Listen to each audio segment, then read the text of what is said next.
things I wanted to ask you about that we have been discussing at length, and I've been discussing with you privately, is there really seems to be a fraction within Republicanism, conservatives.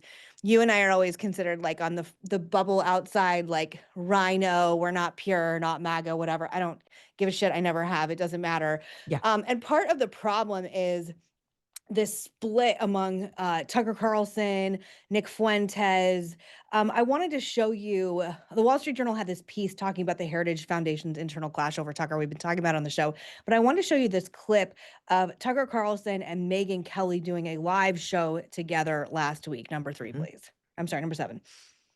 Nick Fuentes has said a long list of very vile things. Big time, including attacking my dad, which was the most vile of all, in my opinion. Yeah. I mean, I personally have watched videos of him questioning the Holocaust, likening it to baking cookies in the oven, and there's no way you could have gotten to 6 million, seems to be his theory. He seems to think that we've way overstated the number of Jews killed in the Holocaust. He's ripped on poor Usha Vance in the most offensive terms, which I mean, so what do you say to those people? Say, why didn't you raise any of that?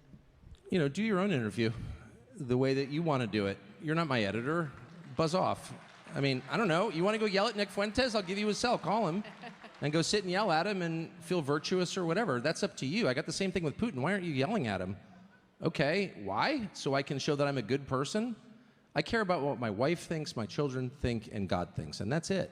I don't need to prove that I'm a good person to you. You may think I'm a terrible person. Okay, I'm just doing my thing, which is I want to understand what people think. And I'm committed to that. And if you don't like it, don't watch. That's my... Okay, so my favorite thing about this is just like beforehand, Tucker had said that Christian Zionists were like the worst people in the world, including like terrorists, that like there was nobody worse, which is me, Christian Zionist. It just means you think Israel should exist. And in this, no one is saying like you can't interview people. The problem is you interviewed him and it was the most softball kiss-ass interview I've ever seen with a self-described neo-Nazi white supremacist. I will have nothing to do with any of this. I know you and Miranda will have nothing to do with any of this. I will have nothing to do with any of this. How much of a fracture do you think this is? And how much of like a trial balloon do you think this is going into 2028? Because like I said, if this is the direction things are going, good luck selling this with independents and moms in the middle of the country. There's so much going on here. And I'm just, we know all these. I don't know Nick Fuentes, but I know all these other people. So do you. Ben Shapiro, Megyn Kelly, Tucker Carlson, Candace Charlie. Like we know these. I am so glad, Megyn, that I am not playing in this sandbox anymore.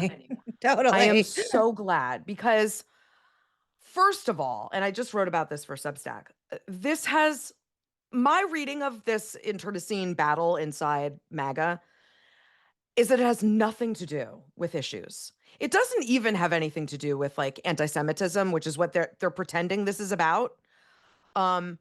This is about each other and promoting themselves and making money off of these conflicts and who last called who and who talked to who and who's mad at who and who's picking on who and who's not defending whom. And it's so, even in there, she's asking like, well, and then he said this about Usha, and then what voter cares about whether Tucker Carlson interviews Nick Fuentes and Ben Shapiro gets mad about it and then calls the Heritage Foundation, and then the Heritage Foundation defends itself, and then people resign from the Heritage Foundation, and then Candace is mad at Ben and Ben is mad at what does this do for voters? This changes your life not at all.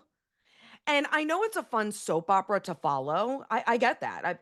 I follow it. When these things pop up, these interviews pop up, I watch them. And I'm writing about it. But like the conservative movement, you know this, used to be undergirded by rigorous intellectualism. Okay. Fights over libertarianism versus neoconservatism or traditionalism. Fights over issues, balancing the budget, defending life, name your issue. These are the things that animated the right from like the 60s to like honestly, to like 2008. Okay. Your dad was probably the last Republican that ran in a party that cared about intellectual arguments and ideas. After that, after the Tea Party came along, it started caring more about populism and personality than it did ideas. And so to listen to any of these people talk about this, Nick Fuentes, who should interview who shouldn't have, who should have, it's so myopic, and it's so self-aggrandizing. And so honestly, it's tough to take any of these arguments seriously when Tucker's like, well, I'm just, asking questions. I'm Mhm. just trying to get to like who people are and what they think. I'm not trying to prove to you that I'm a good person. Why not? Yeah. Why don't you want to prove to us that you're a good person? Why don't you want to be a good person and steward of both conservatism and journalism? Why is Mhm. that unimportant? It's so flippant. And he's, someone I used to really admire because he's very smart, but he's become incredibly intellectually dishonest. And the way he frames all these arguments are around straw man arguments, and they have nothing to do with the thing they have to do with. Yeah. So I don't know. I'm watching for the soap opera, but I would tell people who are getting sucked into these mini dramas, they have nothing to do with your life. They have no impact on your life. These people aren't solving problems for anybody. It's an Mhm. internal circle jerk of an argument that is, that they're grifting off of, right? You can go to Megyn's live show where she just interviewed Tucker or Ben Shapiro to the tune of $500 a ticket. That's what it Okay. costs. Yeah, Ugh, it's between God. 118 for my early God. entry level tickets to 500 for like the VIP experience. Okay. All of these people are making money off Mhm. of this pretend fight that changes your life not at all. No, I think that's a very good point. My frustration with so much of, and I think it's really important to point out that this is so inside baseball, like, meta, like you're right. This is not something an average voter gives a crap about. But my frustration right now is like, that side can throw as many grenades as they want at our side, and then they're like, stop the party infighting.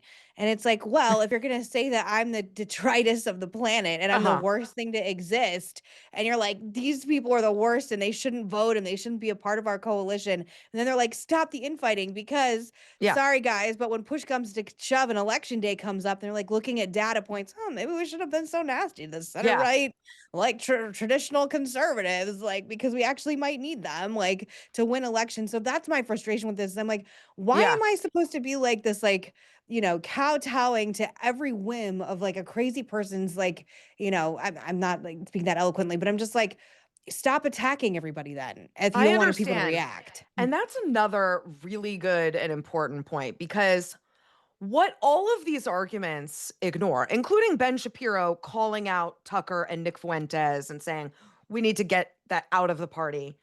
What this ignores is that the president ushered all of this in Mhm. 8 years ago. Okay.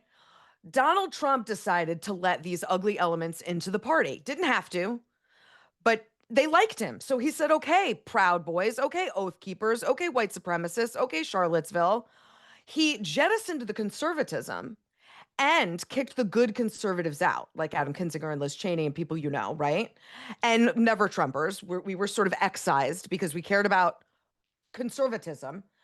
And instead, he opened the door to these gross, ugly white supremacists. If Trump had said in 2016, I disavow David Duke. I'm not going to pretend to not know who he is when he gave me his endorsement. He's not welcome.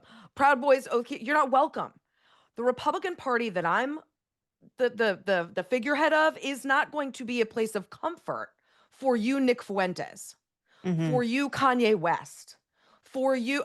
And instead, he had lunch with these people. He invited Kanye into the Oval. So let's stop pretending this started with Nick or Tucker. How are you not mad at the figurehead of the party?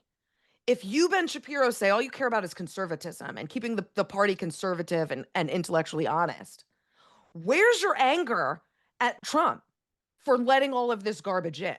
So that's Mhm. the intellectually dishonest part, too. They kicked good conservatives out to let gross, ugly elements in. And now they're mad, like in the 11th hour, that this has infected the party.